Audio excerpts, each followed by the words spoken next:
All right, well, it's 5:01. Appreciate all of you coming to this meeting. I had no idea how many people would come, so in the interest of saving trees, I made 10 copies of a lot of things, which I see is woefully short. So, Some of us can share. Yeah. yeah, I'll, as we get to the documents, I'll pass them around, if maybe every...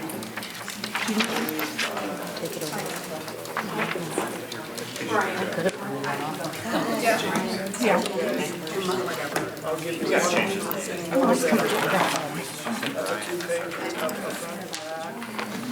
That's a 2-page up front of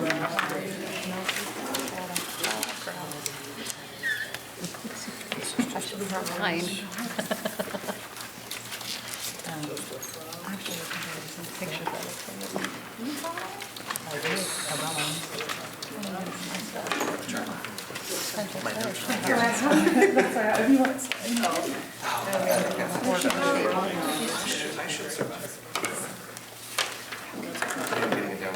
these. Thank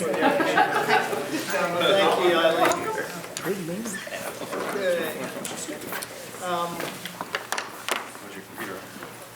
Donna, where's Donna? Where's Donna? Does everyone have the agendas? Okay. Sure, I have a couple left if anybody's Did we end up with 6? Did we end up with 6 items? Yes. Okay. Again, I apologize for being a little late. I had another meeting that ran right up to this one. So I'd like to go ahead and call this meeting to order. We've got a lot of people here. Just real quickly, if you want to say your name and if you're a district employee or a community patron, just let us know that. I'm Brian Krause. I'm the Assistant Superintendent of Human Resources for the school district. James Holmes, work at Central High School, employee of the district. Margie Sheehan, just newly retired. I was born here and just moved back after 40 years, but I'm a retired educator. Isara Garcia, board member. Donna Baker, board secretary. Gina Villegas, middle school teacher and parent and community member. Kim Miller, board member. Lois Mustang, parent. David Mason, former teacher in the district. Victoria Mizuchi, community member. Tanya Williams, board president. Christy Reed, business office, payroll. Dave Foster, board member. Steph Simmons, employee. Teresa Simmons, community member. Reba Kendall, community member. Michelle Shepherd, employee. Jane Thompson, employee. Wendy Lanning, board member. Brian Schul, community member. Marcus Clem, News press. Stacy Sanders, community member. Sean Connors, community member. Kara, go ahead. We'll start around that way. Kara Anderson, assistant director of special programs. Gabe Edgar, superintendent. Gary Wilkinson, community member. Cindy Keaton, assistant principal at Carden Park. Tammy Smith, NG coordinator of health services. Heather Adams, human resource manager. Dave Oliver, community member. Kenneth Rader, board member. And John, videographer. John Moore. Okay, under discussion items, obviously we have a lot of people here. I want to, not opposed to hearing from numerous people. I would ask all of us, myself included, if you have a 5-minute version of your question or comment and a 1-minute version, we probably better all use the 1-minute version, I think, so that we can hear from more people. My goal is to be done by 6. We'll see. We'll do our best. Eileen's in the process of making some more copies. The first item on there is reviewing turnover information and 22-23 historical data. There are 2 documents that address this, and if for now, if every other one of you would take one of each, and then when she gets back, we'll fill in the holes. Okay, well, sure.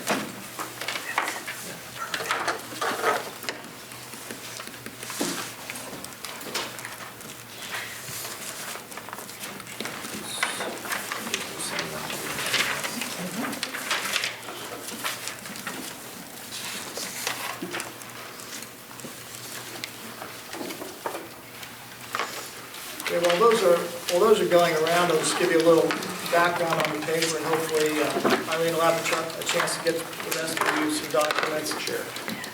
I've been here since April 1st of 2016, so the 2015-16 school year is the first year that I started tracking turnover data, and I've done it historically every year since then. And that's what's on the page that has the yellow column on the right.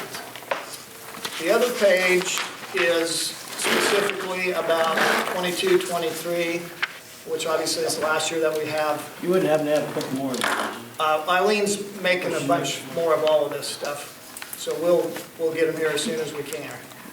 Did they run out over there? Okay. Is there something we can talk about that doesn't mean?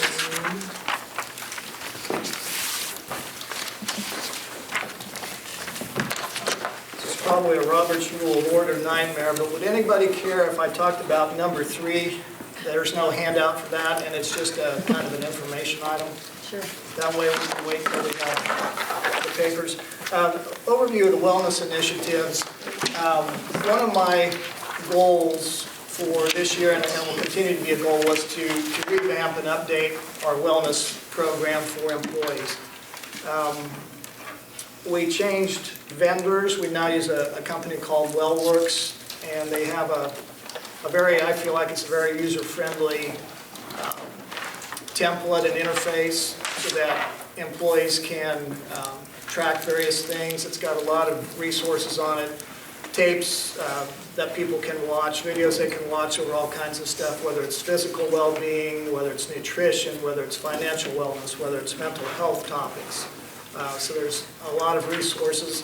And then the other thing that the district did was, Kara, if we've got the red and the yellow ones, that would be the first one. The other thing that we did was hired a wellness champion for each building, and their job is to promote healthy activities for the employees in that building. They really took off and are doing a great job with that. I just met with them last week. They're doing things like walking challenges, making sure people are drinking enough water. They've had nutritionists come in and speak. They've had financial advisors come in. They're doing some yoga classes, Zumba classes. They had a mental health practitioner come in and talk about self-care and emotional well-being. Now, these aren't hitting all of the schools because each one is doing, okay, yeah. This is the yellow one. I don't see the red one, but grab the yellow. I got the red one started. Okay, some more red ones. Anybody on this side need the red sheet? And then if we can get them to the folks around the back. So that's kind of what we're doing with wellness. Pick on Steph because she's right across from me. You're the Wellness champion? wellness champion. Yes, I am. Give us a 45-second synopsis of what you're doing at Edison. I just had a walking challenge. I asked any staff member that wanted to join to track their steps from this date to this date 1 month, and then I entered it in a Google Drive and they could follow right along with it. And then because anything that comes from the district is taxed, we had to come up with a way to get a prize, and so anybody that wanted to do it could throw in $5 and winner picks off. So, it was easy. Okay. Any questions or comments about nutrition, wellness initiatives? I did have a question, Dr. Kraus, about how many teachers are participating in it at the moment? I couldn't give you a district-wide on that. Well, I can on the one district activity that we had a walking challenge in October, and there were right around 400 employees. They weren't all teachers, about 400 employees, so roughly a 25% participation rate. Okay. Anything else on wellness? All right, so now we'll jump back to number 1 under discussion items. So does everybody now have these sheets, or at least can see one fairly close? Yes. All right, so The one with the yellow stripe on the right-hand corner, that is a historical representation of the turnover rates for those occupational categories on the left-hand side. So if you look on the right-hand side, that's the average of those 8 years, and the column right next to it is for 22-23. So if you look at the bottom, in 22-23, across our entire staff, we lost 19.82% of our employees. You'll see that the 8-year average, just to the right of that, is 15.63%. So last year was a higher than usual turnover all across the board, our district employees as a whole. And then if the lines ahead of that, well, let's look at adult basic ed, that's toward the very top.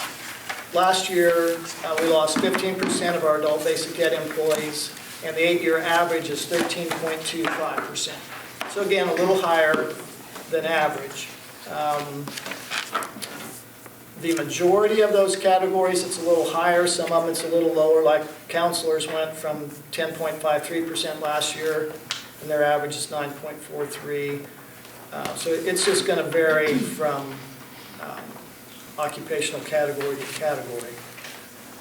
I provided this for you mostly for information purposes. Does anybody have any comments or questions that you would like to make about this? This sheet here, does this include retirees, or is this just people that left that district? You're jumping ahead of me, Steph. Oh, I'm so sorry. That's okay. That includes everybody. Okay. We'll get to that. Okay. I have a question about the turnover rates. I was looking at the numbers, but I'm not really able to tell. Is it the lower paid hourly ones that's got the most turnover, you think? You have nurse, I mean, you have kind of all over the place. Is it a mix? Yeah, it's a mix. I think if we were going to make a generalization, and knowing that there are always exceptions to generalizations, I would say in general, probably our lower paying have a higher turnover rate. Well, and then you look at OTs and PTs and nurses, those are significantly higher, but those are going to be probably higher paid in other like actual healthcare settings. And I do want to caution you about reading too much into some of these occupations, and you'll be able to see on the sheet that's got the red, some of these are a very small number of people. Like a career and college specialist, we have 3 of them. So if one of them leaves, we got a 33% turnover rate. But then there are also going to be a bunch of years where we've got a 0% turnover rate. So a big number isn't always as alarming as it might appear if it's a very small occupational group, because one person can make a significant difference. And Dr. Krause, to kind of jump on that, I know for the interpreters, we have a small amount of interpreters. Yes. But also, I think they're the most, well, obviously, everyone is needed, but their job is so huge. I mean, I just went to the winter party yesterday, and our minority population is growing at a massive rate. So I think our interpreters, whether a small amount or not, 66% of the turnover rate is Okay, I do want to clarify on that. This is sign language interpreters. solely. Just sign language interpreters. Okay. Yeah, so, So the rest of them fall under the ESOL? Yeah. It's not? Okay. right. And so that makes a good point. The sign language interpreters, in this case, typically if a student needs sign language services, they have a one-on-one interpreter. In this case, we have had 3 of them. 2 of those students, one student graduated, one student went to a different district, so that's why we have 2 less interpreters. We didn't need 3 interpreters for 1 student. Yes, sir. On this sheet, what is the difference between leaving in 2022-23 and resigning?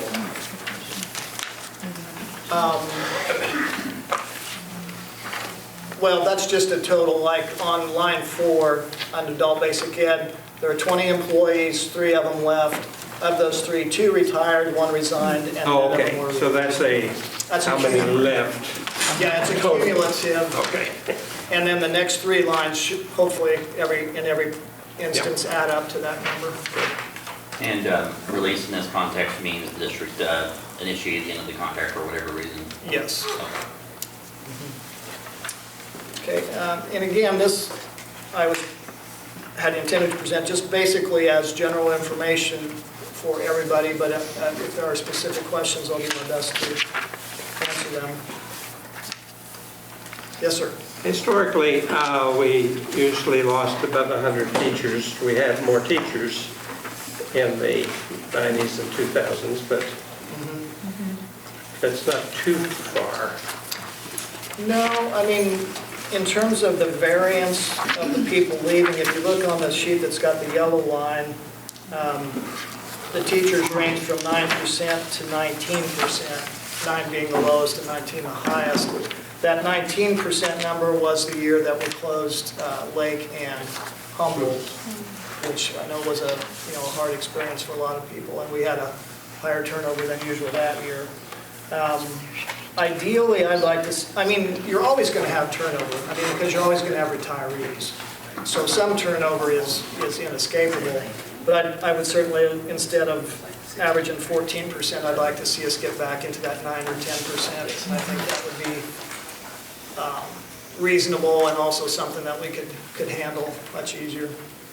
And this 108 of resigned teachers, this is up to date as of just this today, is that correct? No, this sheet covers the 22-23 school year. Are we not in the 22-23 school year, or we're in the 23-24? Okay. Yeah, we used. So last year, we still had still a decent amount, 14%. And you said 19% was the year that we closed 2 schools. So we still lost a lot of teachers, and we didn't close any schools last year, correct? Correct. No. The only closure was Mark Twain being changed to an early learning center. Yeah, correct? Right, and everybody who wanted a classroom position was offered one there. There was no reduction in number of. And just for clarification, the closure of Lake and Humboldt was not 2019, it was 2017. 17, 18? Okay, I'm sorry. Well, yeah, 17, 18 is where we have the big numbers, the big turnover. All right, any other comments, questions on? Dr. Cross, I do have a question. So when you guys do get resigning, do you find out is it for better pay or? That is a great segue into our next topic. Can I put you on hold for 2 minutes? Yeah, we're going to talk about exit survey data here in just a second. Okay. Everybody all right with moving on to number 2, exit interview synopsis? Okay, has that made its way around? Hopefully we had copies of that. Is it this one? No? I wonder if I forgot to give that to you. Looks like this. Nobody has it. I thought I gave a one of everything, obviously I did not. You need your badge, you better grab some badge. Oh my. I don't know how I feel about the superintendent not having his ID badge.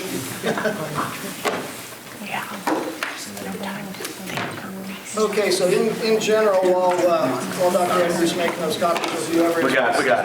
Oh, they're coming? Yeah. Great.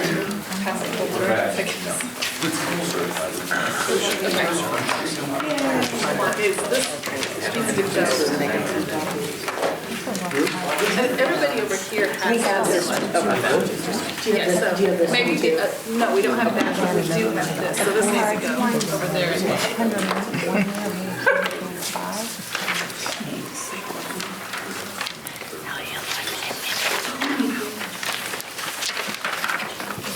I know that one. Yes.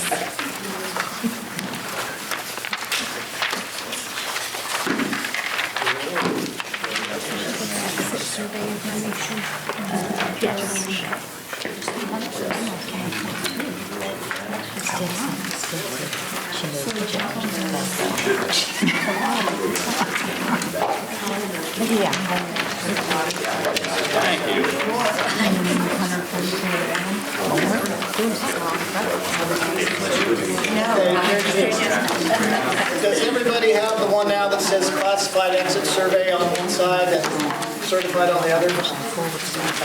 Okay, let me explain to you just the basic process we use for exit interviews. Anybody who leaves our district for any reason, retirement, resignation, release, gets sent an exit survey. It's not required that they fill it out, but they have the opportunity to do so. You'll see, if you look at, I'm looking at the classified side first, and then we'll flip it over to the certified.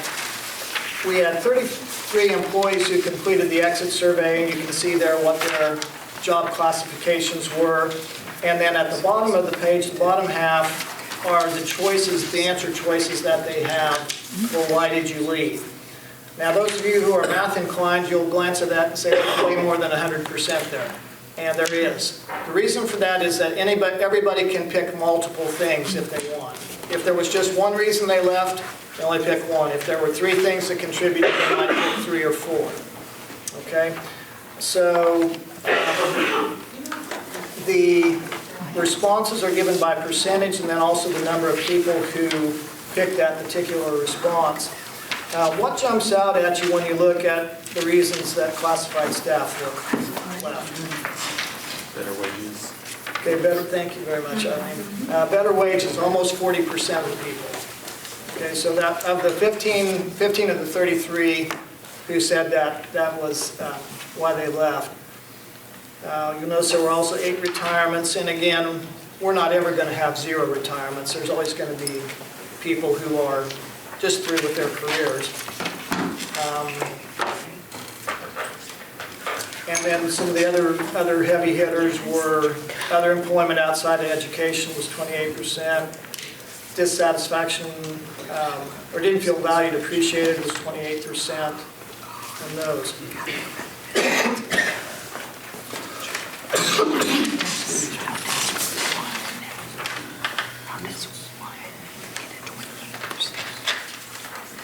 As I look at these things, I always try to kind of put them in 2 columns in my mind. One column being, what are things that we could have had an influence on, and then what are the things that are just, beyond our control. For instance, if someone wants to relocate closer to their family, they're just going to do that, and there's nothing wrong with that in my mind. It just happens.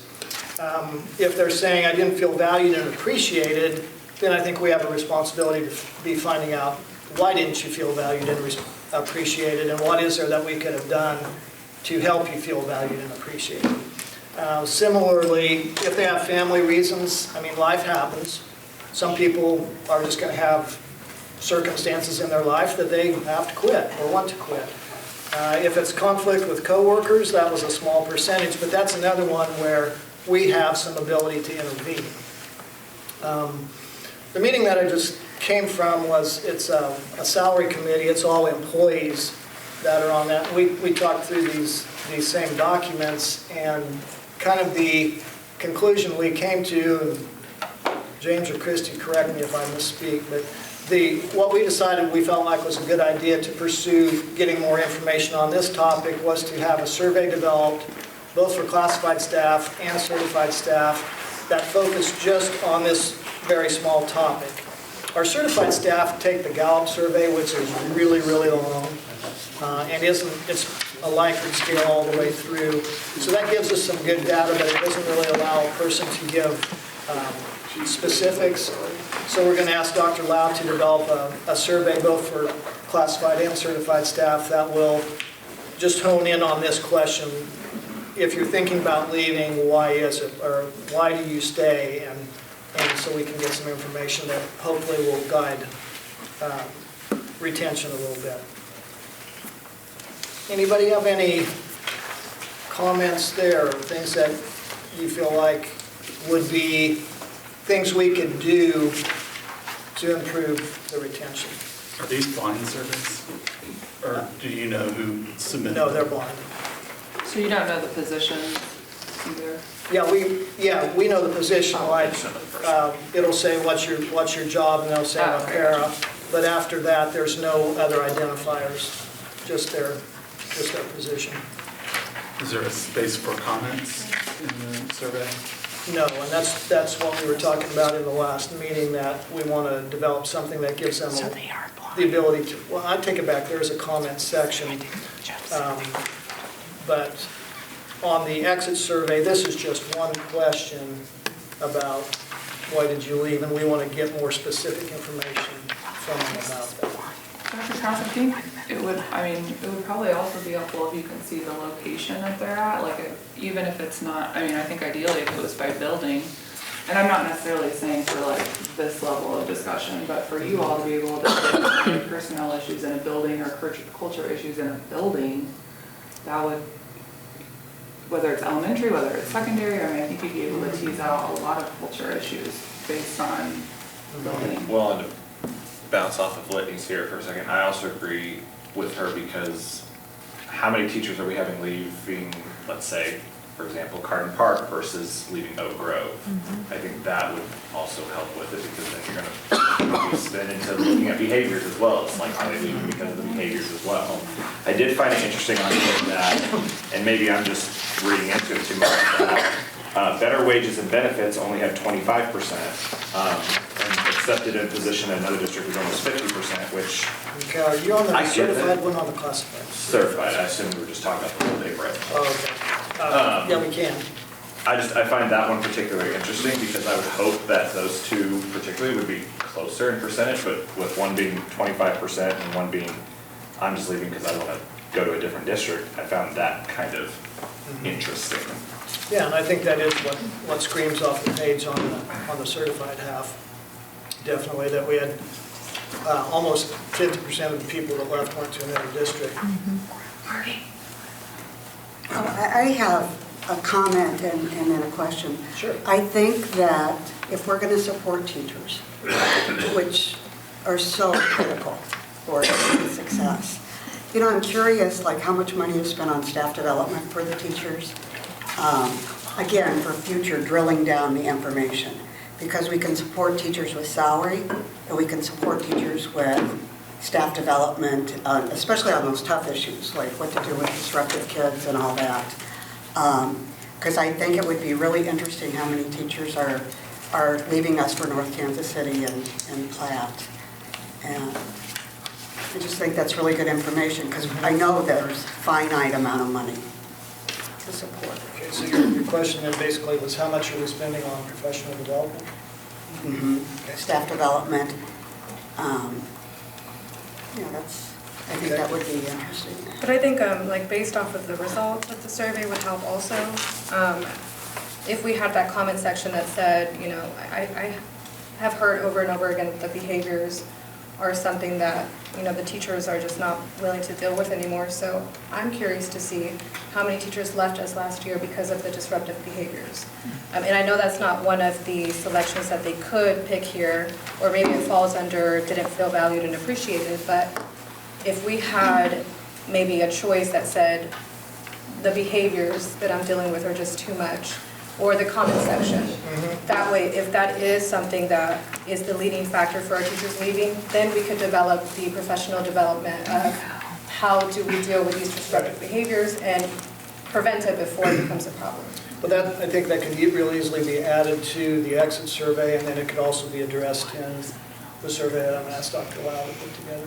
Yeah, that would definitely be valuable information to have. Thank you.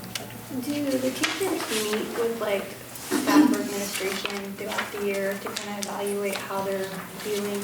Like, does staff kind of reach out and say like, how are you doing this year? I think that's probably going to vary from building to building. I think some of our, and any of you who are teachers jump in if I say something that you don't agree with. I think some of our administrators do a really good job of addressing those types of things. Are you feeling okay about your job? How are things going? Can I help you in any way? That's just a difference in personalities. But in general, yes, I think there is some time. We have, I think all of our buildings have regular staff meetings, and we also like departments, like Dr. Anderson, I know pulls together the special ed staff and tries to assess that type of thing.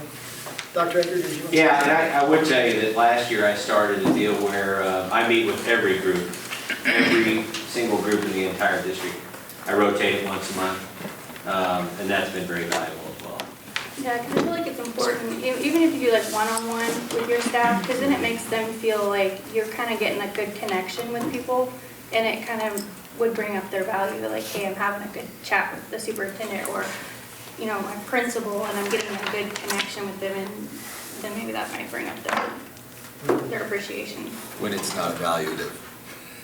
Yeah, I was we're going in to a say big after group or each something like evaluation, that. there's, I think it's 72 hours, you're supposed to meet with your administrator, and you can get personalized PD then, you get feedback, you get to check in, if you haven't seen your principal or whatever. So in my experience, I've been in 3 buildings, and all 3 have been very strong in that, and different principals each time, and very vigilant with meeting one-on-one and checking in. Yeah.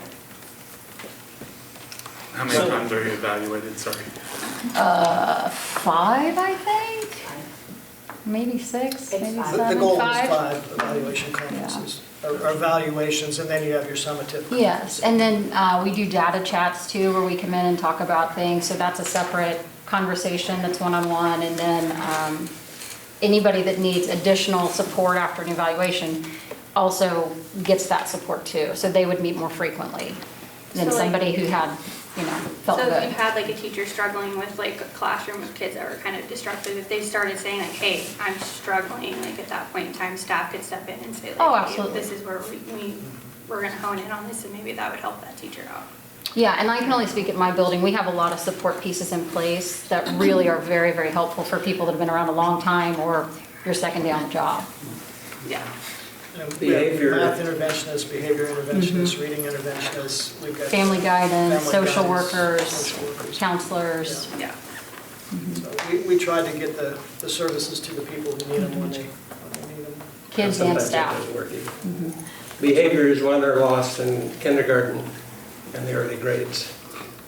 If you wait till they form their negative groups, if you don't establish positive environment early, if you ignore things early, they eventually are out of control. And I don't know what you have now. We never had, but one school that I knew of, Edison, that had a consistent teacher, parent, administrator approach to behavior and positive attitude while I was involved. One other issue that I want to bring to light is within the last 5 years, I believe, a former student of mine and a fairly long-term teacher left because she was assaulted and because there was no punishment or seeking of any kind of justice in the issue. So that can happen. Yeah, when toward the beginnings of the 2000s, that was beginning to happen.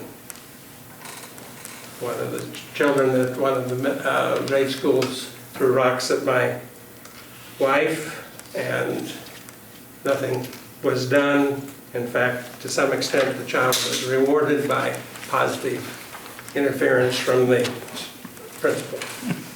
So, it's good to have nice positive vibes with the students, but there's a point where there has to be respect for teachers at a very high level. And it has to be inculcated into the teacher, to the parent groups, as well as to, and I did have that at one school. We were defended at Spring Garden for a long time. Thank you. Well, sorry. No, go ahead. I just want to say, like, last year, I actually, at the semester, pulled my son out of a class.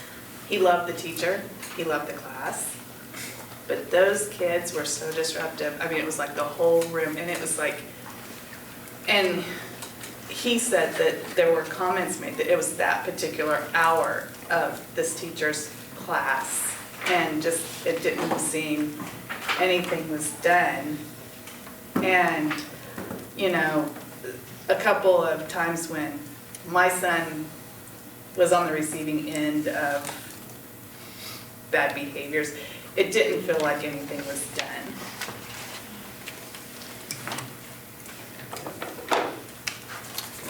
I would just like to say that this is the reason that I asked Dr. Kraus to put in the discipline data on the agenda, because of course, increasing pay is essential and creating a positive culture is what we need to do, but if we don't talk about the behaviors, our teachers are not going to be satisfied. A lot of teachers have gotten physically assaulted.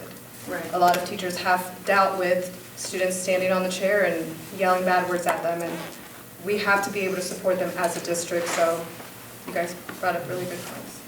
Yeah, I just feel like, you know, if there's a particularly, like, you know, in this case, there was a particular hour, a particular group that this teacher had a particular hour, I felt like, I just wanted to say, how come there's not an administrator sitting in on that class and finding out which kids are the instigators, and, you know. And I think if I was, my son said, I just really feel sorry for my teacher, she has to deal with those kids. And, you know, but he was able to leave the room. She was contracted, you know, and so. But I think Mr. Mason brought up a good point of the prevention part of it before it becomes such a huge problem, is getting them when they're young and building those professional development and those maybe even assemblies of like kids, you know, we do it for drugs, we do it for a lot of other things. Building something in the district, but I'm sure there's already so many things going on. Gabe, interrupt me if I'm wrong, but there's a lot of things going on where we try to encourage positive behavior, but I think maybe we can do it on a larger scale. So would that be more of an academics committee discussion? Because we have about 20 minutes left and like 3 more things to talk about that are HR. Well, eventually we leave. Huh? Like this one teacher who was assaulted. Yeah, no, and I don't think anybody has disagreed that behavioral issues that are happening is causing turnover, but I think for the purpose of this meeting, to be able to talk about the plan to address that, I mean, we all seem to be pretty much in agreement that that's an issue. I think it's an important topic, and I think people are expressing themselves, and that's okay, but for the sake of the time constraint, then we could move on. Thank you. And I would say that the expansion of early learning, obviously that's the purpose. We reach with Mr. Mason exactly what you said. The quicker we get to them, the better off we're going to be. So the problem with the early learning expansion is it's going to take 4 or 5 years to see the results. Sure. I firmly believe that you will see those results in a couple of years, but it's still a couple of years out, unfortunately. All right. You were the one who asked about the exit survey. Did that kind of address what you wanted to know? You guys have these 2 pages.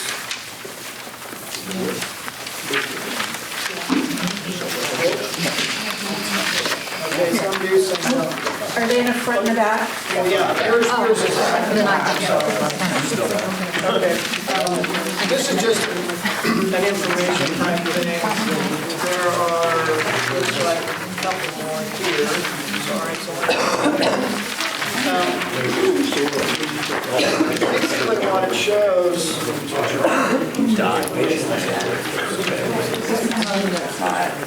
This is a chart of our people who left the district for another district.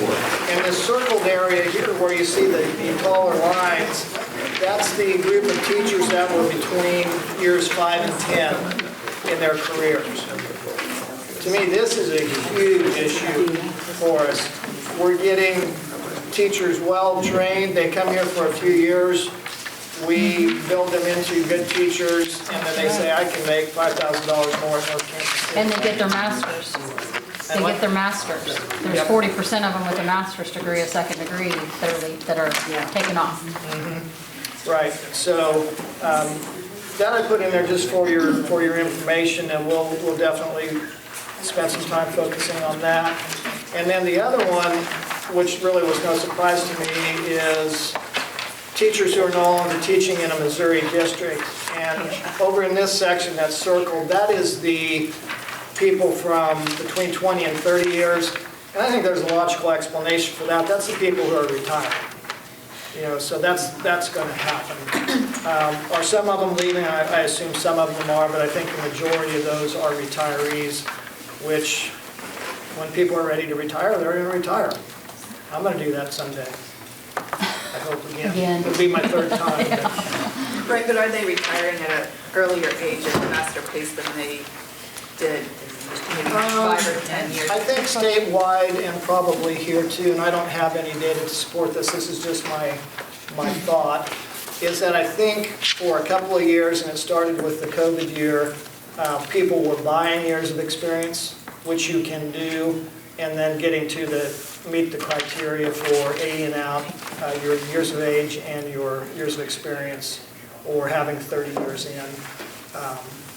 So I think that definitely happened, but we've seen a decrease over the last couple of years in our retirements, and I think that's because there was a group of people who retired early because they bought years.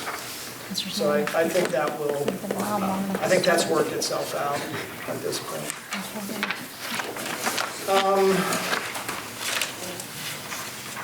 Sarah asked me to, I hope she made copies of this. Did this one get around? Legal says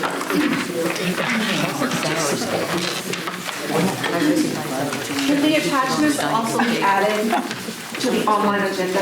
Yes, they can. Okay. Well, not right at this moment, they can't. Yeah, I I have my computer with me, but yes, how am I going to know who to send it to? No one Oh, has it'll it, be on the I just agenda. gave it to you. That long one, Yeah. just pass it around, I made 30 copies. Okay, there must be some somewhere else. Oh, okay, yep, I got that. We got it. It's here. All right. Thank you, Eileen. You're welcome. You guys can start. It's the same thing. Very tiny. In the interest of transparency, I want to tell you right up front, I didn't have time to study what this says, so I'm just going to give it to you. And I also apologize if you don't have really good eyes, you're not going to be able to see it. But in order to get everything on there, I had to shrink it pretty significantly. What this shows across the very top are discipline infractions. Okay, like it's alcohol, bullying, cell misuse, dishonesty, disruptive behavior, and so on across. And I had to shrink it enough, you're not going to see, but the first column is always what's called a minor violation, and the second one, if two columns say the same thing, the first one is always minor violation, the second one is major violation. All right? So that'll help you look through that. What is maybe a number that you want to see on the back side, the very bottom row is a total of all those. Like you can see, if you look at the very bottom right-hand corner, so far this year, and this was accurate as of yesterday, there have been 17,180 discipline referrals. Can you say that one more time, please, sir? How many? It's on the 17,180. It's on the back page, the very bottom right-hand corner. Now, when you... It's not there. So did we, I'm sorry, did I? It's not... Are we on more than one? First of all, can't read this, but it's okay. I can. It's okay. That's great. So here's my question. So did we went exit interviews, we skipped recruitment and retention plan, now we're on discipline data. Yeah, I'm sorry. No, it's okay. I'm That's just my trying bad. to. No, we're going to go back, and I'm going to be done with this real soon. Okay, perfect, thank you. I'm sorry. It's okay. Take on my part. Okay, so, as I said, I've not had a chance to analyze this and list everything by building. We're intending to have another meeting, if I understand correctly, shortly after the start of the year, and I'll have some time before then to analyze this a little better, and we can look for trends and that kind of stuff. So let's make this be a kind of an information item, or you just to have and to get your magnifying glass some use. Dr. Kress, I know this is informational, but I'm very intrigued on this because I'm going to use the one example. My wife is a teacher at Carding Park, okay? And Carden Park, and this is this year, is that correct, or is this last year? This is from day one of school through yesterday. Okay, so Carden Park, for example, has had 1,280 disciplines. And Ms. King, correct me if I'm wrong, you have 2 administrators. Like, how, not just the teachers, how are we, like, I think this data speaks for itself. Like, Carden Park has 2 administrators. How are they dealing with all of these issues? Like, I think our support needs to go just beyond the teachers as well. Like, because I'm assuming this, and I just recently heard that their behavior interventionist is now in a classroom because they needed to put her in a classroom. So it's really just the principal and the assistant principal So now. I do I think that's something, I know we talk a lot about teachers and whatnot, but I think that's another thing we need to address is, because how many students are in Carden Park? 600. 600 students. I don't know, as the husband of an educator, this would frustrate me because I can only imagine what Ms. King and Mr. Wassel are going through. Like, this is very frustrating Mr. Schultz, information. this is why I think it's important, because this is a retention and recruitment committee meeting. And how are we gonna retain our teachers if we're not talking about behavior? But again, to me, that's not, we're here with the HR director. We can talk about positions, we can talk about recruitment, we can talk about retaining them. But to me, this is the conversation that should happen at the academics level.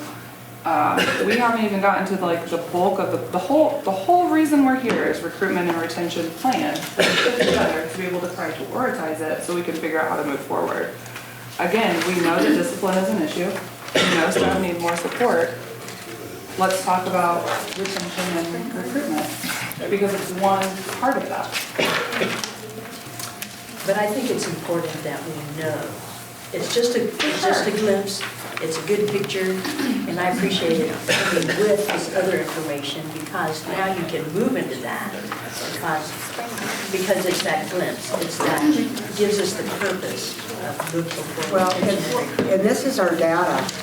And if you don't think people are looking at St. Joe School District's discipline issue and thinking, why would I ever go to St. Joe when I have, right up at North Kansas City and Platte, they have systems in place to work with behavior problems. So do we. Well, I'm just going to say that. 17,000 and not even a semester, that just is crazy to me.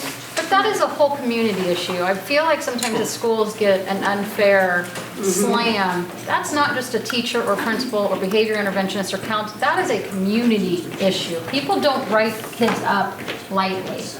So that is something that I agree is a big deal, but it's not just a Dr. Krause problem or a school principal or teacher problem. Right.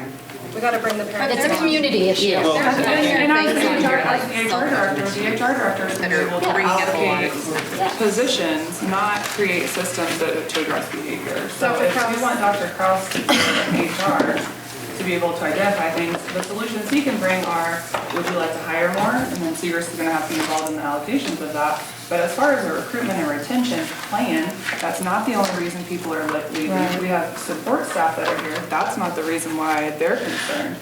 It's a whole district that we have a plan for that we're going to spend 10 minutes on. But go ahead, we can keep talking about this. Can I get back to you in just a second, David?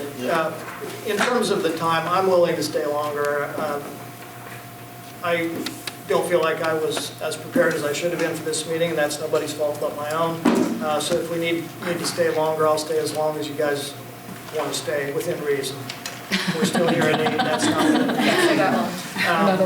and as far as where this committee goes, we'll have some discussion about that and see where we feel like it needs to land, the discipline part of it. David, what were you going to say?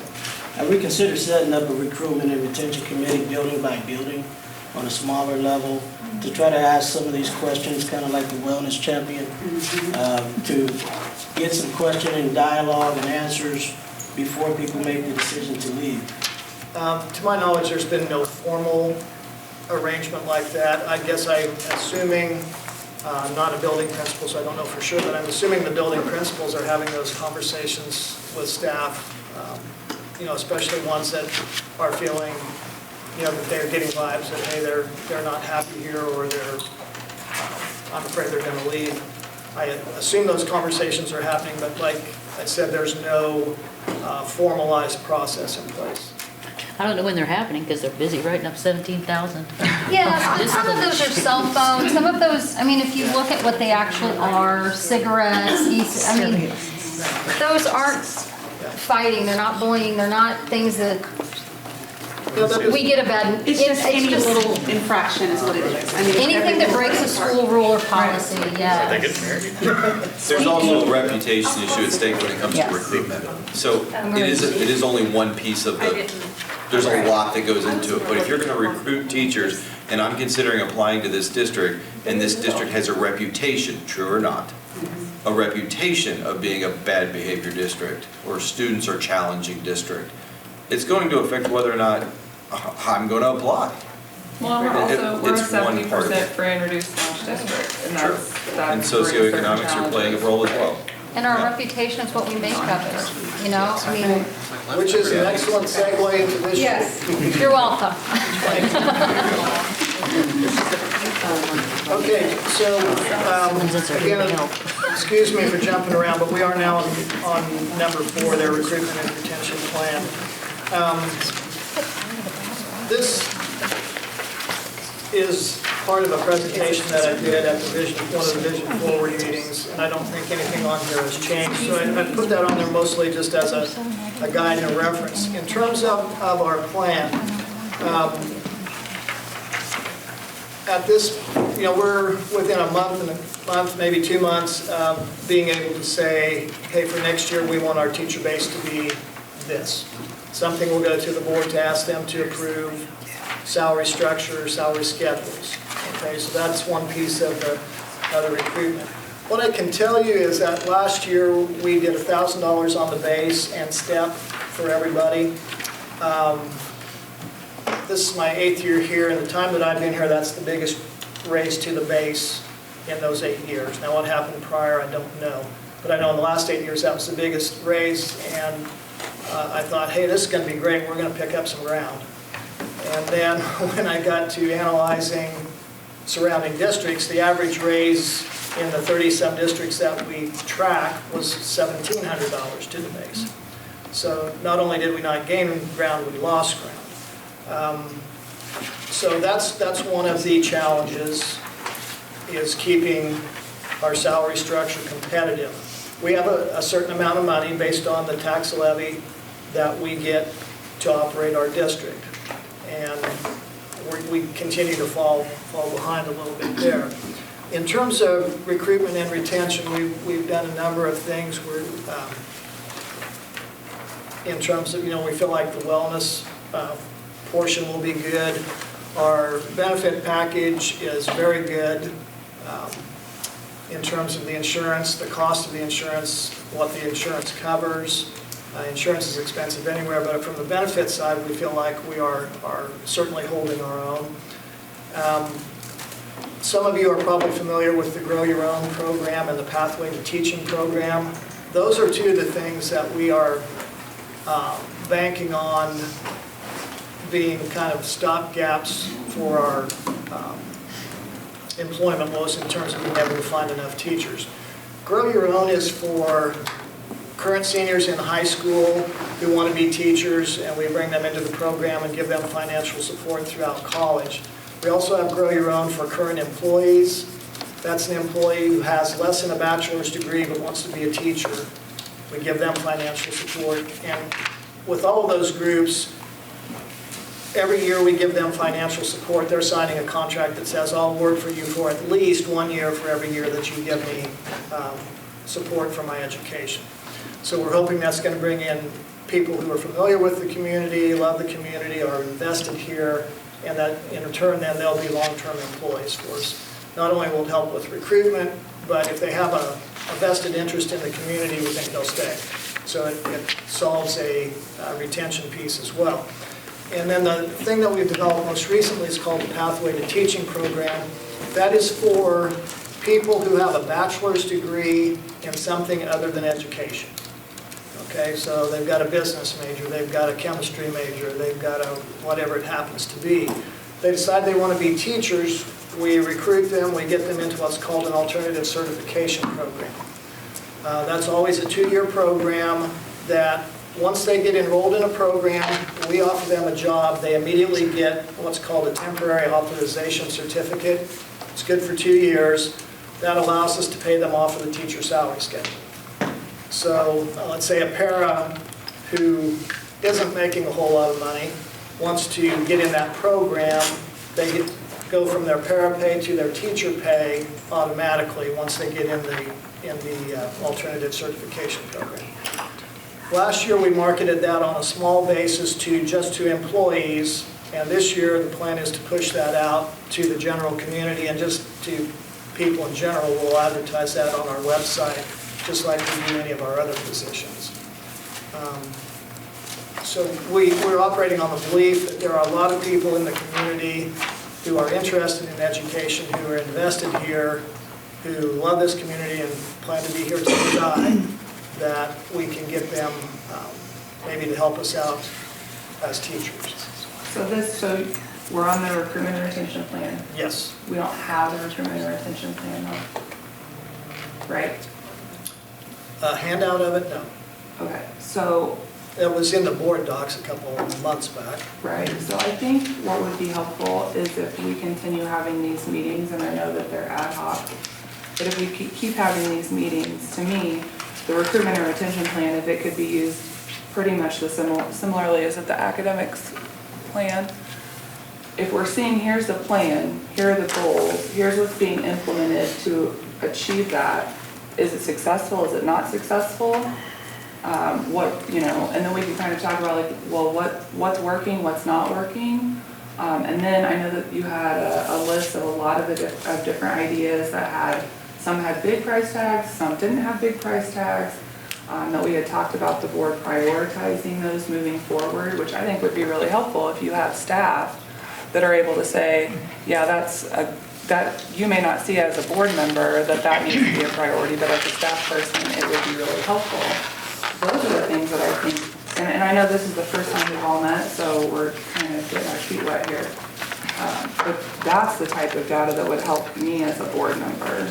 Well, I think that, and Dr. Krause and I talked about this yesterday, but that's exactly, the things that you're asking for is exactly what that committee just talked about before they had that meeting. So I think if we continue to kind of have the salary committee and this meeting back to back, I think it serves a pretty good purpose. Or actually even puts it together. Right. That might even be the way to go about it. Because they're talking about those very things. We have a prioritized list. We know there's 14 things there. We can only afford 5. What's the top 5 that you want? That's the kind of stuff we're doing. And then if that group can say, if they're saying, if we're saying we can't afford that or that's not reasonable and fiscally available, if we can say, okay, well, it may not be now, but as a board in a district, we need to be working towards that. Absolutely. And that's what we've done all the years on the salary committee. I'm not on it this year, but that is what the board has committed. Well, I used to be, but. Oh, I know. She bailed. Well, but that was a commitment that the board and Dr. Krause and the admin team had made. Was we can't do it now, but we're going to work towards that. And that's the thing, if your guys' group is meeting and you're not on it, and I know Jamie is not on it, if you're having that meeting, and Linnea is on it, but if you're having that meeting and then coming to the next step is coming to this group, because then you're going to get community input, you're going to get staff that aren't on it, but they can say, yeah, that's yay, second, and then we can move things up to the board for approval. I just think it's a linear motion and it brings people along. Yeah, I think we can do both. We can talk about that and then talk about other things. Yeah, and I will post that on the agenda. I've got a question. I am so sorry. And no problem. I'm going to apologize to everybody right now because this is going to come off very dickish. Sorry. So this right now, we're calling it the Recruitment and Retention Committee, but it's basically a forum in here. There's already a plan out there. This is just to give us information. Well, don't put that all on Dr. No, I'm just asking. I'm asking the general. But staff are involved in the salary committee and have been ever since the meet and confer was just, whatever that was called. That's been going on for years. Oh, and Any I- staff member can sign up to be on that and give their I'm not voice. necessarily talking about the salary. But then that plan, the prioritized list, is made by the staff that attend that meeting, and Dr. Kraus really just facilitates and then passes it along. So he doesn't necessarily make the plan. I just want to clarify, That's this is staff. not an attack towards you, Dr. Kraus. This is me just asking a very simple question, because this is called the Recruitment and Retention Committee. Right. But when Whitney said, well, where's the plan? Well, I thought that was the point. We were going to talk about coming up with ideas for a plan. But if there's a plan already out there, this is a forum. This is to let us know. That's why I been said all the I think we committees. could do both, and I think since it is our first meeting, we're kind of getting the hang of it. So we could leave from that meeting and come here and say, this is what we talked about. He can present it as the very first item, spend some time there, but also we can't limit ourselves to just that. There's many variables that go into retaining and recruiting staff. But they're talking We're about also on a all of those timeline. things. People are already applying, and their jobs are being posted after every board meeting, but they're not coming back next year. So, like, this cannot be we're just gonna decide when we feel like deciding, like, staff are leaving now for next year. Oh, and I know, so- because my wife I was know. approved last night. My wife is leaving St. Joe School So, District. and it's just, so I this have is a little immediate. interest here. Like, this is an So- immediate, whatever the plan is, needs to be, like, educators apply and leave December, January. Look at all the educators shaking their heads up I and mean- down. They all know. People are checking jobs in every district and calling their friends in other districts because there's a lot of us elsewhere. Well, and that's And the- so, like, it's immediate. And I think that's the thing, is that we can talk about behavior. I mean, we know behaviors are a problem. We know pay is a problem. We know all of that. So we can beleaguer that and talk about feelings related to that, or we can use data and move it along and make some decisions for people. So, but I think what you're talking about, Brian, is the overall structure of our committees, that it's not effective for movement. It's effective for community input and involvement, but it's not effective for making decisions. And I mean, again, when I ran for school board the 2 times that I did, I was unsuccessful, but this is a hot topic for me because this is something I'm passionate about. I would love to have had Ally continue to work in the St. Joe School District, but she doesn't want to work here anymore. And I agree with Whitney, it's an overall thing. It's not just about the pay, it's not just about the behaviors. There's a lot of different factors that I think we really need to tackle, you know? Again, my one quick example is going back to Carden Park. Carden Park has, again, 600 students, 2 principals. They don't have, but we've got high schools that have 3 assistant principals and a principal, and they only got a couple more 100 people. So I think we really need to look into what are we doing in these schools. I agree with you, why are teachers leaving? I think we have some of the most passionate people in this district, but I mean, I know you were like, hey, I want to be out by 6, I want to be out by 6, No, but that was from someone else, actually. So, I think that I would talk too much. changing community culture is a long-term project. Changing community culture within a district takes a while. There are things that probably can be done fairly immediately, but you need to structure in terms of what can be done immediately, what can be done midterm, and what are long-term visions that have to be worked on for 10 or 20 years. And that's the problem, is that what we're talking about now, none of this, you know, I would argue to say that the biggest reason teachers are leaving is because there's no action. No one's doing anything. We can talk about behaviors are a problem, wages are a problem, facilities are a problem. It's all a problem, but we're not doing anything. We love to talk about it, but we don't do anything. But the big difference now versus 20 years ago is that you care to do something. To talk about it. This is a big change. Well, let's do something about it. Big change. Is it possible that we can? I appreciate it. We've done it in other committees where we can write down something, and either email it or submit it, where we can kind of brainstorm a little bit and come up with solutions that we might be able to prioritize and. Can you say that again? I didn't understand what you're saying.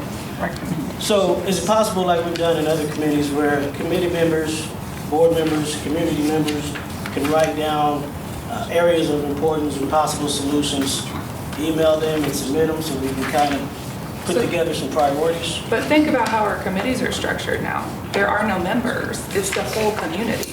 So how is Dr. Kraus and the staff supposed to respond to, I don't know how many members are here, but 30 different people? That's all he would do.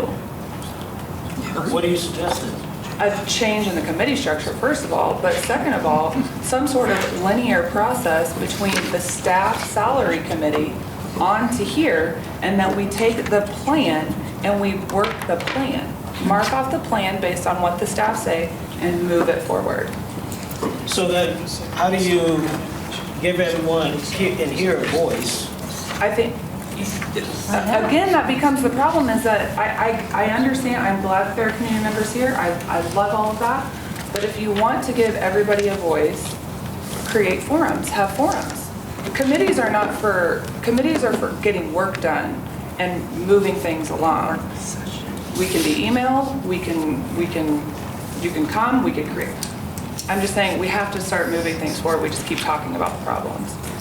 And our committee structure is. So, committee structure is not what we came here to talk about. This paper here, it says, over the last 5 years, North Kansas City has lost 32, gained 4. Is that right? Over 5 years, they've only lost 32 staff members? 32? Or is that an average? I was thinking of that a little bit ago. I don't think that's correct. We lost 2 then. Oh, so that's how many went to North Kansas City. I remember this stuff back and forth. It's the same data. So that's a deficit.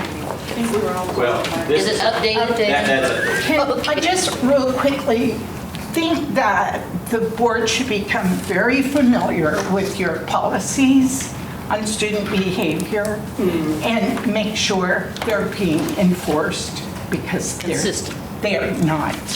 And so your board policies. Can you give us examples of what's being enforced? Several. I think you can see the sheet, the 17,000. No, but the stuff. Know your board not following it. policies, know the policies. But I need and what examples. should be Yeah, send it so we can have the superintendent do it. So any of these that were major infractions, if it was on a district property and it violated a law, the police should have been called. Well, you're talking about the I'm talking about your consequences of board. the actions. I'm talking about your board policies. But you're being very cryptic. It would How be they're not helpful- being followed. But give me examples. So and I can an give it to the assault, student. a student assaults staff. Where? In a school building. Where? On district property. What school? I'm not going to give you any specific instance if this wasn't enough for you, but I'm just saying, know your policies and what should be happening. Those policies are to deter assaults. If they're not followed, they're not working. See, I think that was such a great suggestion to drill down the data. What's working? Yes. What's not working? And it can be formative. You know, this was the number of behavior problems in August, September.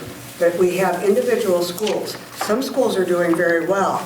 Let's imitate. What are they doing that other schools can't? It's not always just personnel, it's consistency, or it's supporting, bringing all the teachers in at the beginning of the school year and saying, this is how it's done at Edison, or this is how it's done. It's part of that. There are a lot of factors, though, that go into that, because like you mentioned Carden Park, it's hard, and people leave. And so they constantly have brand-new people teaching there, year after year. And so that impacts behavior, that impacts academics, because there is a learning curve for teachers. You don't walk in and just know how to do everything. You have to learn how to be a good teacher. You have to learn how to manage kids, manage their emotions, deal with parents. Absolutely. And so if you're at a really tough school, your turnover rate is high. And so you constantly have brand new people learning how to be teachers, and then they leave. So you don't put the brand new teachers in the Carden Park. You get the experienced teachers who have commitment. But then you lose. But then you lose people who are being moved because they don't want to be moved. They are already in a community or a climate in their own building. They know those families. They have Dr. siblings. Krause, at the next meeting, are we able to get a turnover rate per school?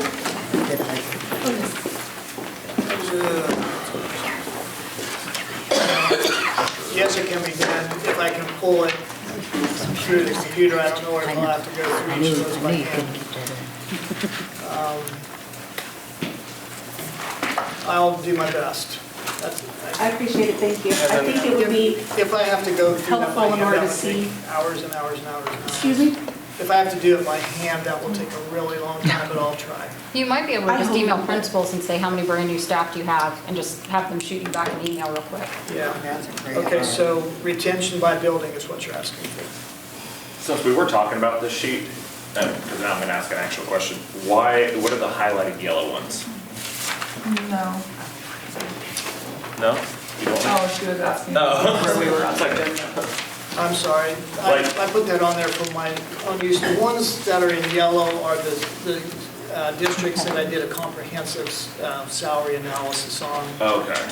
It's nothing in terms of the data. Because I was just looking, I was like, okay, well, we lost 10 to Kansas City Public Schools, didn't gain any, but we did the same number of West Platte, but West Platte was highlighted, so. Yeah, I'm sorry, that was for my own. Okay. So, I think a question that needs to be asked to the teachers is if they feel safe too. I haven't heard anybody talk about like really the teacher's safety and on this what matters most. You know, I hope this isn't in order because reputation of the district, to me, that should be at the very bottom. You know, we need to be worried about our facilities, our students, our teachers, you know, the culture, climate, and, you know, moving this place or plan in place.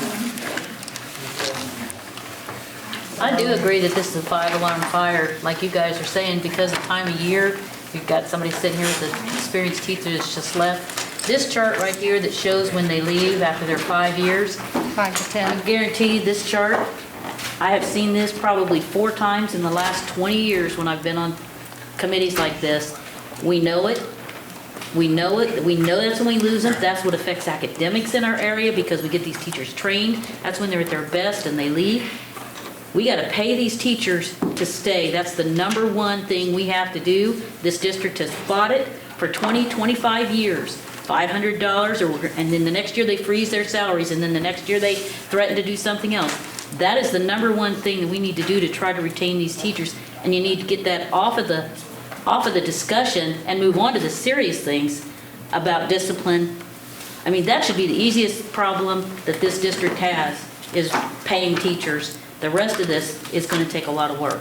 Yeah, I would say that, I would make a comment in regards to that, that the pay issue is not specific to St. Joe Public Schools, because there's only a certain finite amount of money. I get that. And I said this morning, we're working on a formula that was built in 2006 in the state of Missouri. Right. So that's a legislative issue. So I people get it. in this room I need to get say it. something to the legislators, because that's where the problem is at. They are fully funding the formula, they're fully funding it for educating kids in 2006. Everybody in this room that was in education in 2006, it's a heck of a lot different now than it was in Yes. 2006. Yes. And we need to be compensated for the challenges that we're dealing with. We need to be able to Sorry. offer people something that they're not going to get somewhere else. And if we can't offer pay, then we have to come up with something else Yes. that will bring Yes. people here. We have 2 options. We can pay people more, or we can make their jobs easier. If we can't pay them more, then we have to make their jobs easier. So to me, that's part of the recruitment and retention plan. I can't do anything about the kids' behaviors. I think David said that's gonna take community resources that we don't currently have, that I know different people are working on. So I get that that's gonna be support, but that's, to me, an academics conversation. That's where they're talking, that's where And that it's should be little by discussed. little by little by Right. little as we grow as a That's community eating an in elephant. schools, What yes. can we do now? So my hope is, I mean, something big is gonna have to happen, like, I would have liked for us to be able to talk about the 4-day work week here and being able to, so again, that's where the community says we don't bring people along, because we mentioned it 2 months ago, we sent out a survey, we have a recruitment and retention meeting, and we don't even talk about it. Because we don't have any information. Well, and I understand that, but this would have been an opportunity for us to hear from the community and staff about how they feel about it, and then whether or not that would inform a decision next month. I do have a question about it. Is it the same contract days? Same amount of contract days? No. Okay, It would be less. okay. I do want to There'll be a refocus, calendar tomorrow, yeah, right? I want to refocus this here. We do have one other item on the agenda. I will try to get retention by building, and I'll try to find a way to make if we decide that we're keeping the discipline stuff as a part of this committee, I'll do some revision there. We're going to be working on surveys for both classified and certified staff, finding out how much we're spending on professional development, and I'll post a bunch of documents in the agenda item that you can look at that will hopefully be informative to you about the recruitment and retention. The salary committee has been mentioned. We met just prior to this, and 3 of them are sitting in here. 4 of them are sitting in here.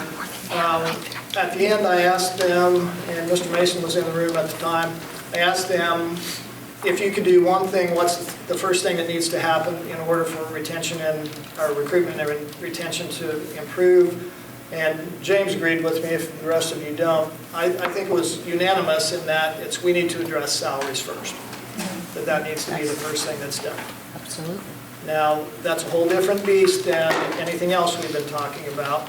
But if the taxpayers are willing to put $1.05 into the levy, that would put us pretty much at the top of the metro.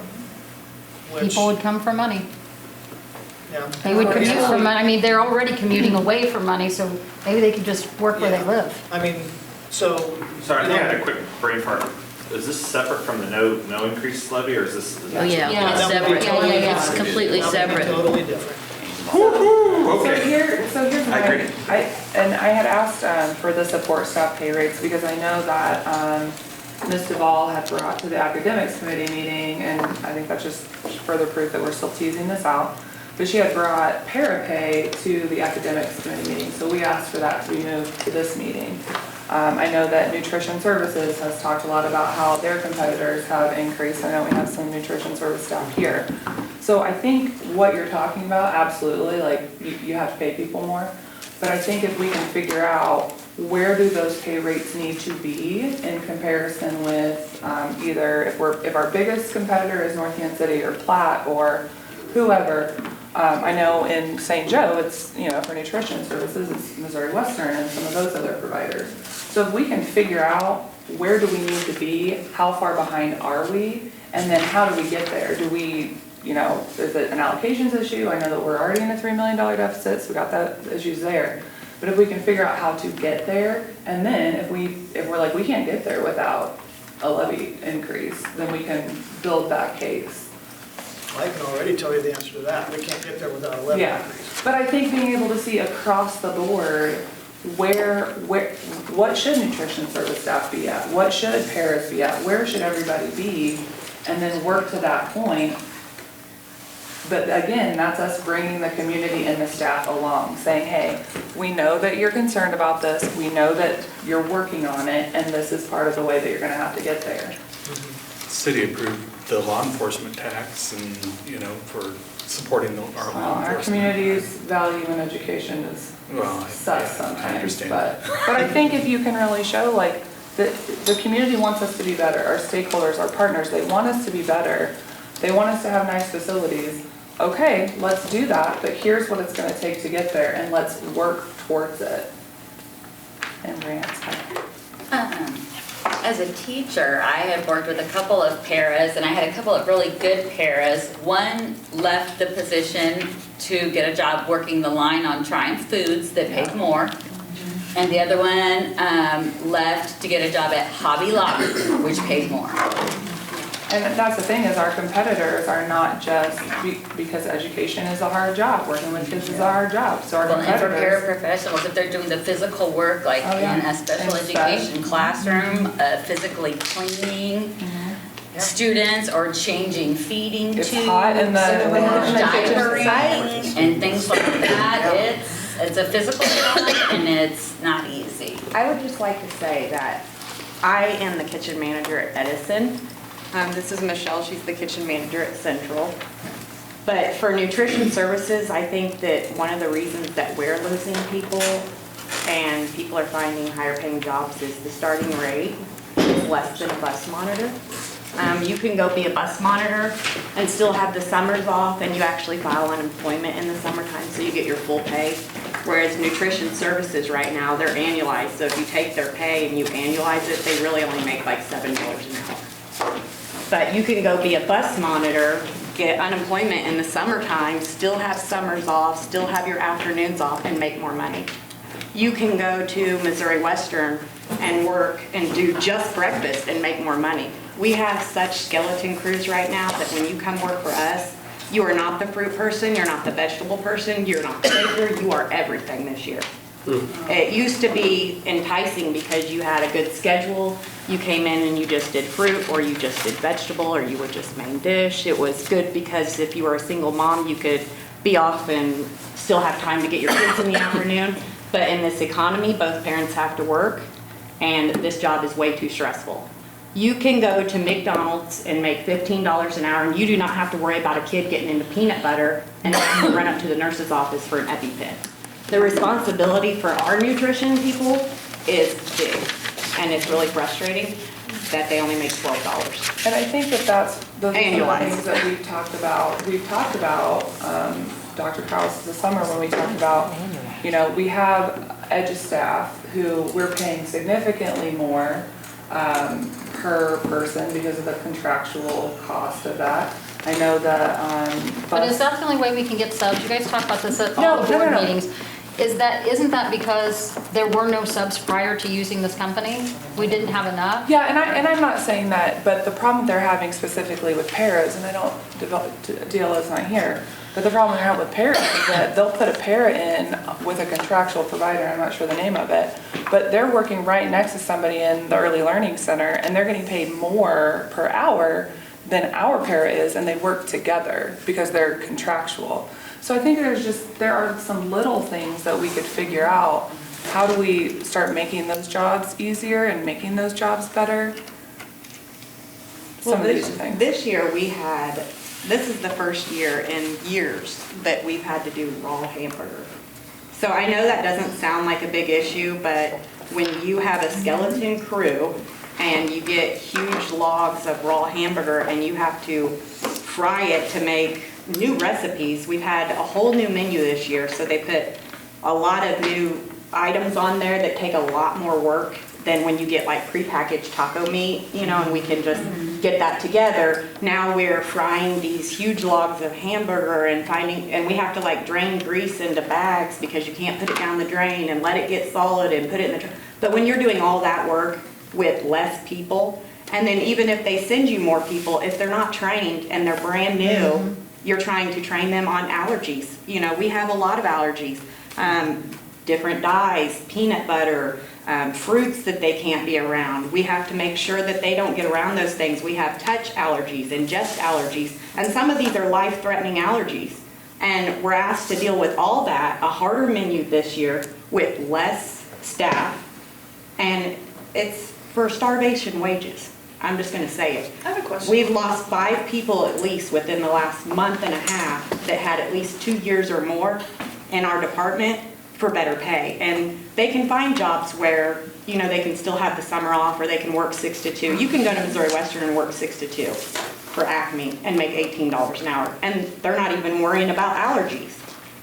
I mean, you can go sit on a bus and watch kids and you don't have to worry about whether or not this kid is going to have to be ran to the nurse's office.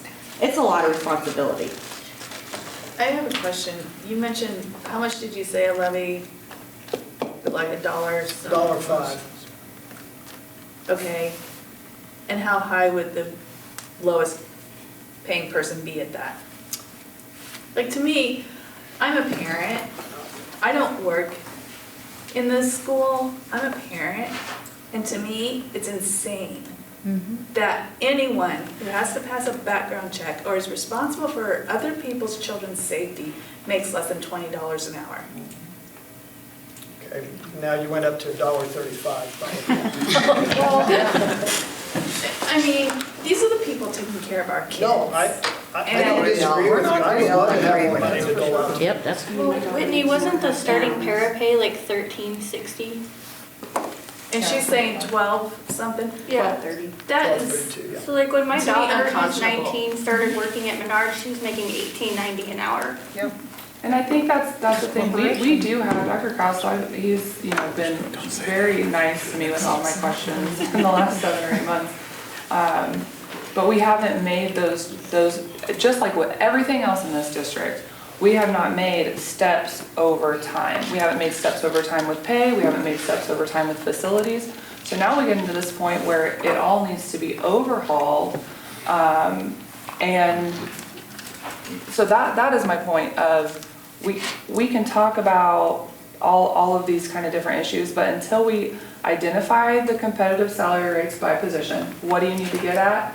How much do you need to ask for? How do we need to get them there? That also gives staff hope that you're talking about it and you're working towards getting there. And then, so what's the plan?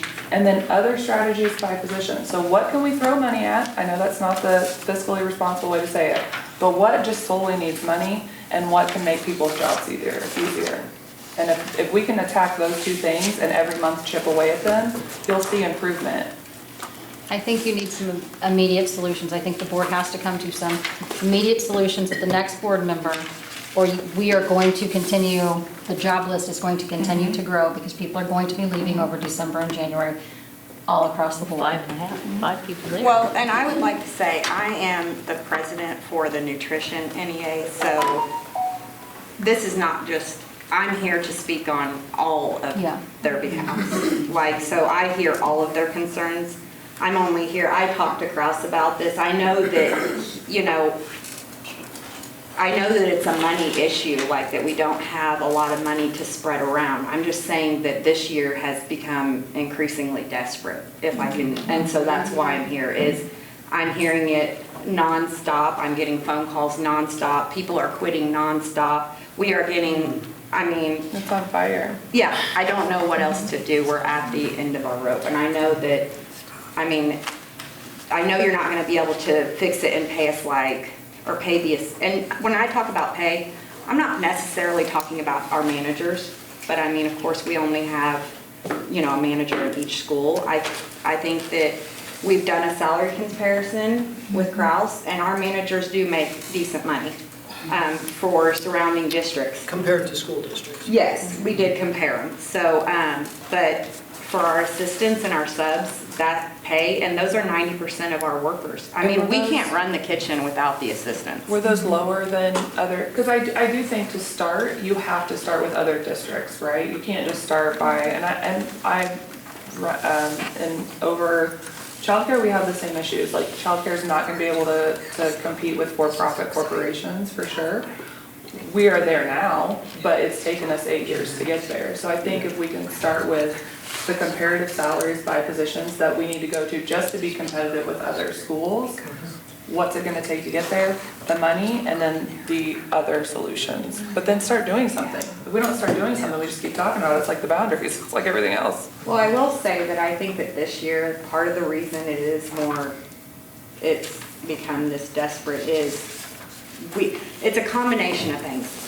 A couple years ago, the lunch ladies all wanted to kind of get to where we could cook more scratch food, you know, but we were more fully staffed as well. And then they just started implementing it this year, and this was probably the worst year to do it. I mean, we've lost so many people. We have so many brand new people, or we have kitchens that, I mean, we have principals serving lunch in some of our kitchens. We have behavior, or like the campus supervisors are clicking, and they're not trained to click. You know what I mean? Like, we have to have other staff come in and help, because you'll have one person or two people in a kitchen to serve 400 kids. It doesn't work that way. So they've been bringing people in to help. So I think that the menu being harder this year, more work on the menu, that's making it, it's compounding the whole issue.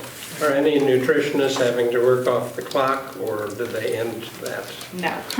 Good. That is, and make sure you we had, not in my kitchen, we don't work off the clock. Yes, yeah, everyone has to be on the clock. Yes, they will get in trouble if they are off. that all the time on the clock. Wait, Marcus. Used to happen. A couple of comments I want to make before I forget, because I'm old. One is, 2 years ago, well, I did a salary study about 5 years ago, and we had a graduated plan to get people to at least 50th percentile when compared to other school districts. I'm not talking the general community. And 2 years ago, we were there. I just did an analysis of our teachers now, and we slid from above the 50th percentile at each bachelor's plus 16 and so on, to being above the 50th percentile, to now we're only above the 50th percentile in one of those categories. So other people have raised their salaries more than we have in the last 2 years. The other comment I wanted to make is, it's frustrating to me when I hear about what people make at McDonald's or Menards or wherever, because they live by different rules. At McDonald's, if they want to raise their pay of their employees, they charge us $0.25 more for a Big Mac. We can't do that. I've looked into selling children, and that's not, it's found. I made the comment, just Marcus, to compare not having a lunch hour. You know, You don't have such. I don't know We'll if- get it later. I just don't think people understand that we're not just lunch ladies. We don't just serve food. There are a lot of medical. Breakfast too. You don't have 2 meals a day. It's Yeah. breakfast and lunch. It's But 2 meals. the scariest part is watching the allergy kids, and there are schools that have 4 pages full, and we have to, like I, at the beginning of the year, went to each classroom, found each student, looked them in the face, talked to them, and I have my students come in and ask me for a red tray. I have special trays. I let all of my people out in the cafeteria know if a child has a red tray, they have an allergy, you need to come see me. It is a privacy issue, so I don't tell them exactly what the child has, but I say, if there's something going on with them, come let me know. But it is a lot of responsibility for those women in the kitchen. It's more responsibility than McDonald's, is what I'm saying. Yeah, absolutely. I get them I in just- different perks. The point I wanted to make is that's a different world, because they have factors they can control that we can't. We have a set amount of money, and if they need more money, they raise the price of their goods, where we can't do that without a levy. And so being competitive with the general community is much more difficult than being competitive with other school districts. For that So reason. what does our next meeting look like? I'm sorry, what? What does our next meeting look like?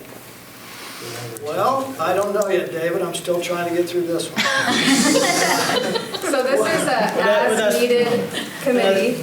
That's part of my question. Do we compile what's been said and you present some Well, yeah, options? I'm gonna do my best to put the documents out there that people asked about.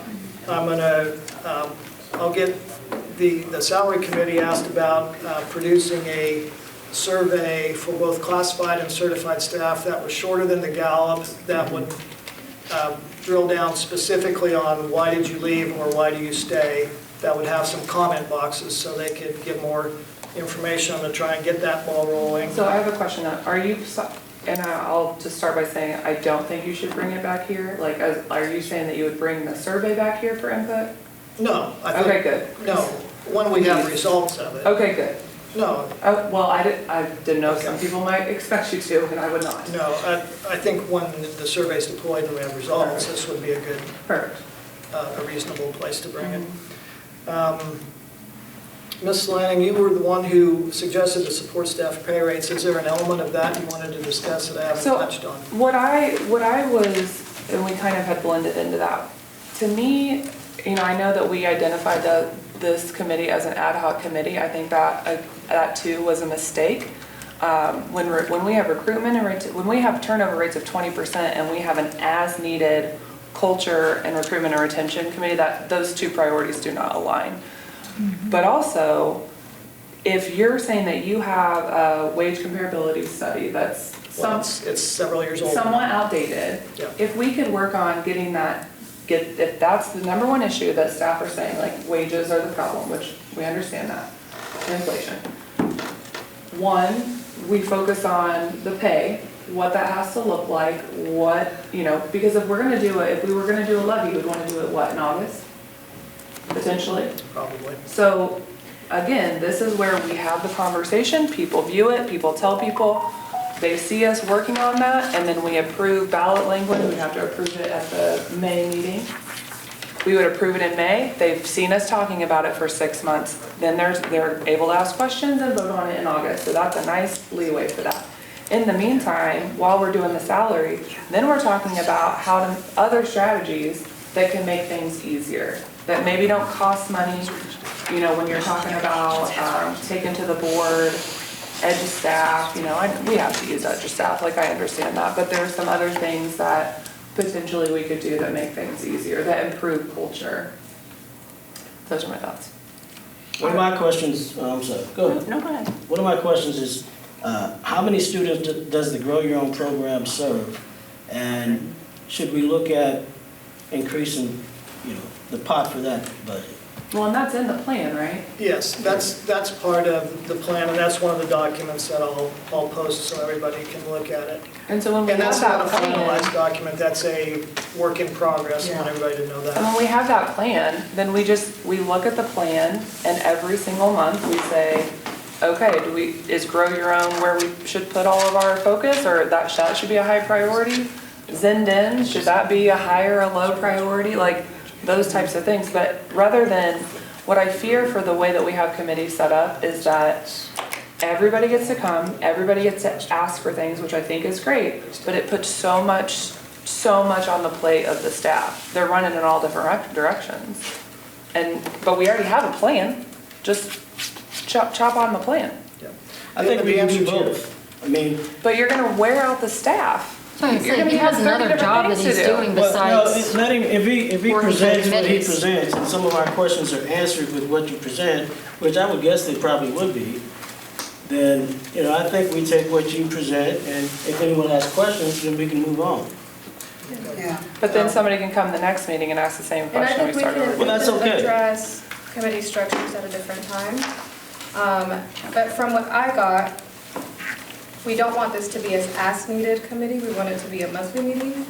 You can just do that. I think if this is monthly, your next meeting, you're already gonna have lost more staff. And then the next February, you're gonna have lost more staff. And then March, more are gone. How often do you think it should? I just think there has to be some immediate decisions made by the board, and I don't think that really, you know, you can listen to staff and listen to community, but what it comes down to is you guys are the people that were elected to make decisions. And we have to recruit teachers. If you want anything to improve in the district, you have to keep experienced people or you have to bring them back.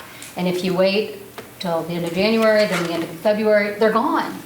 Well, and I think that's, you know, if the board can commit to, we've already committed to a no tax increase bond issue for April. If in January we say we're gonna commit to a levy increase, we don't know exactly what it's gonna look like. But if it fails, then we're in the same spot and people are still leaving. But at least people, and that's a community issue to me, you know what I mean? Like we're trying, but if the community doesn't give it to us, then. Well, then you're in the same spot now that you were last year because you've done nothing, but we've had a 2-hour meeting and we've done nothing. We have to work on the plan. We have to work on the plan. Well, and you know, it has to be frustrating with people who are in the trenches like you all the time. But again, to change the perception of our school district is one person at a time. One thing about after you get teachers into their 4th year, 5th year, you know, they become professional educators. While we're handcuffed by the levy, how can we increase the expectations of, you know what, I'm going to say, you know, you're an experienced teacher. In what ways can we utilize your expertise in behavior management, in the data teams, in the academic? And that's why I still go back to what you said. We need more information from individual schools because some principals have more experience than other principals, and we don't need to keep reinventing the wheel. But somehow we have to, even if it's just verbal recognition or, I mean, that's not enough, but they're exhausted and it feels like nobody's noticing, that we say, we recognize you, we want you to stay, be part of the solution. In what way that this school build? They have been saying that, and I love working here. My family's here, I love working here, but just saying you appreciate me, I know. I mean, I get it, like, I mean, I'm not that's not, saying that is that's not. the only answer. No, I think know, she's but I just- mean, there's gotta be an immediate, the other educators here, there's gotta be something. I don't think it's not really one or the other. You have a possible solution. But they Sure, you can't, have- they can't do all of them. I think that's the problem. You've Well, that's gotta what we give have to something, you've gotta give people a reason, Prioritize. something Well, here's, to if stay. they put it up for a vote, if they put a levy up for a vote to the people of the community, the reputation of the school district does matter. And Sure. it does. But if it's put up, that does give the teachers who are deciding whether or not to stay an indication that something's being done. I mean, it's now in the voters' hands. But it means, well, we put it up. We're trying. We're trying. We're trying. So there is that. It's not that nothing's been done, and maybe the vote didn't go, but then you can have, there's something concrete that you say something was decided. And I ask agree, them that's the to right idea. I mean, that's a good idea, but what do you have immediately to keep our people from leaving in Well, I December and think- January? Sorry to The interrupt next you, 6 Sam. weeks? But I think that was Margie's point is, while we wait and see if potentially it's something that the community wants to buy into, what can we do? Even if it's just a simple, I appreciate you, or putting something in place where in individual schools, they're talking about, how is our month? How is our week? I will tell you, Or to see there if is there's nothing, when you are discretionary money in the struggling. staff development to, again, We don't have use the money from discretionary staff money. development to acknowledge that we have experienced teachers, and some teachers are really good at discipline, teaching the kids what respect looks That's an like. academics committee, that's an academics issue. My point is this, if you are underpaid and someone tells you, we really appreciate you though, it's almost more infuriating when you're I like, disagree with yeah. you, Whitney. Behavior problem is right up there. It's not just And go academics. to, but we're here to make decisions that are about human resources, that are HR related, that are, we have to make, we're so, that we have, I've never seen a board better at talking about a problem. So, We talk So about that's why problems, we don't do anything, we don't do anything. I suggest we write down solutions, and I don't know if you write them down or you turn them into Dr. Kraus or what. It's a plan. But until we start talking about solutions, and absolutely, I don't think it's one thing or the other. We have a plan though. And we do have a plan, but this committee is here for a reason. Right. And so What's the reason? people do get a chance to voice their concerns and present possible solutions. And so, I think that's where we have to get organized and prioritize, what are these solutions? Well, I think a 4-day week would be a great start. Okay, If the that's one. If the calendar doesn't end up making us work more than what we currently work. I think 4-day week, I think that would recruit people, and I think staff, Linnea, do you have any input on that? I think, 75% of our NEA members are in favor of a 4-day school week. That is I helpful. won't speak for MSTA, but I can tell you that 75% of their members are in favor of a 4-day school week. From what I talk with people, if in the meantime, I used to feel pretty strongly against it. Yeah, me too. I feel more confident in my teaching abilities to still get taught what I need taught, but that's me as a 7th-year teacher. That's not me Right. as 3rd-year teacher. Right. But I think that in the meantime, if more money cannot be in my bank account each month, that's giving me a day. yes. Especially at the secondary level, if you coach or have any sort of activity, Saturday is just another day with kids that you're not teaching. Yes. You're supervising, you're coaching, you're doing something else. To legitimately have some semblance of a work-life balance could be a huge mental alleviation for a mental load And that's the alleviation. type of possible solution. But that's my thing is, Are we able that's, to get the results next meeting? I believe that Of the those survey? surveys are going to. I don't from know our when the survey conversation. closes. My office doesn't have anything to do with I know that. yours are available, and I know MSTA's are available. Okay, I do want to take charge back of this a little bit. I think we've strayed some. I'm also arbitrarily setting 7 o'clock as dismissal if we're not done before then. I saw Mr. Reeder had a comment, and then Christie. I want to make sure they have a chance to speak. Right, and I think this goes to your point. We need to do something now, exactly, especially when it comes to pay for anybody that works for us. Okay, so guess what we can do? I don't think it's a good idea. I think they'll shoot us dead because we're talking about athletics fields and and that's a misnomer. It is a tax increase. It is a tax increase. So just to say it's not no, I don't think. it is a tax increase. So, but what we need to do then, and we can do that before January 22nd, when we gotta put the bond issue on with the wording, let's put a levy. Let's run a levy, what we were saying, $1.05, let's put the levy on the ballot too. It's been done many times where we run a bond and a levy at the same time. And I bet the bond goes down in flames. I bet if we promote the levy as being for teacher pay and recruitment, and our people now getting ready to leave, knows if we pass it in April, guess what? It takes effect next year. If we wait until August, it's a whole nother year before the money starts drifting down to us. So that's the solution. Put the levy on the ballot with the bond. Yeah. Christine, the teacher. Email that over to Cass. Christie, go ahead. I'm sorry, what, Latonya? It can be emailed over to you, those ideas. Okay, yeah. Who's next? My email's on the website. If you have things you want me to know, email me. I'll read them every now and then. I get about 100 a day now, so I'm trying to figure out how many it will be. But no, feel free to email me, and I'll get these things together. I want to have Christie have a chance to talk, then we'll go to you.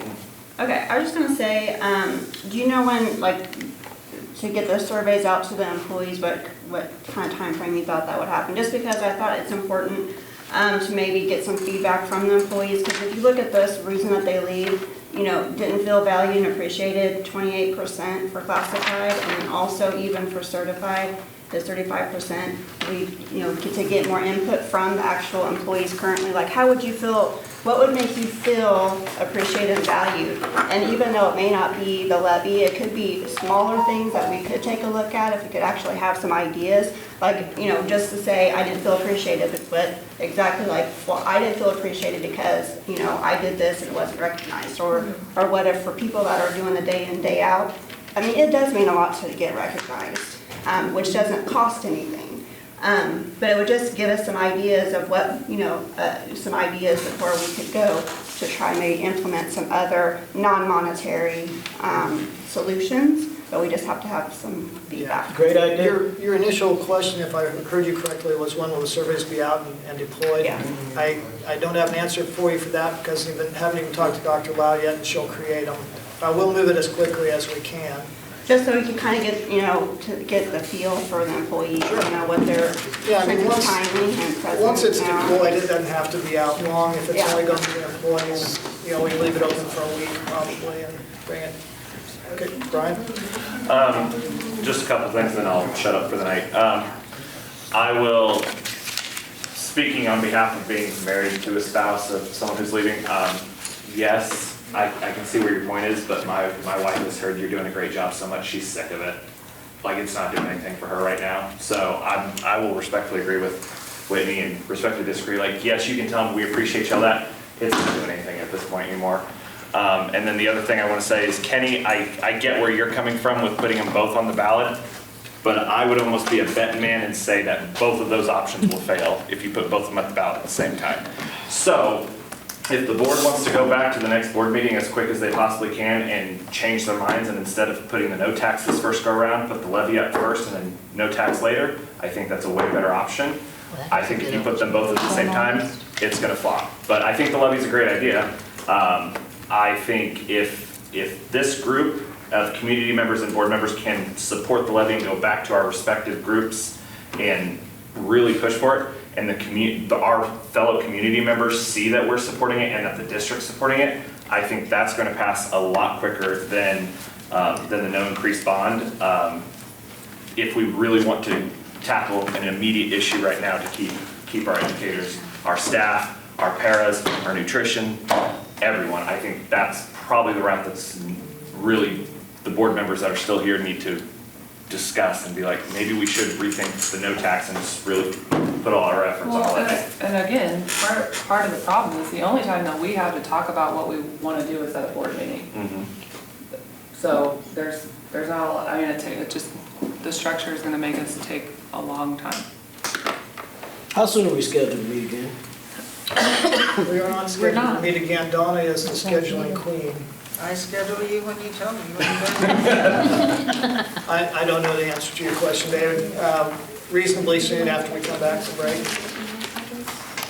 Well, I think time is of the essence also. I can meet as soon as possible, right after the holidays. Well, I think there's some interviews that are happening. There's a handful of different survey responses that they're gonna have to collect and aggregate. Yeah. The 4-day work week, I mean. That's back on the 1st of January. That's the deadline for the 4-day week. Our So then you guys are gonna have to aggregate it. Okay, I will visit David. I'll visit with Dr. Edgar and see the earliest possible time he thinks is feasible. As there are things we have to balance. Donna is okay with getting your email address if you want to be informed about the next meeting. And like I said, by the end of the week, I'll have posted some of these other documents that we talked about. So they'll be on the agenda as attachments for this meeting. Anyone else have anything they want to say before we go? Thank you. Thank you.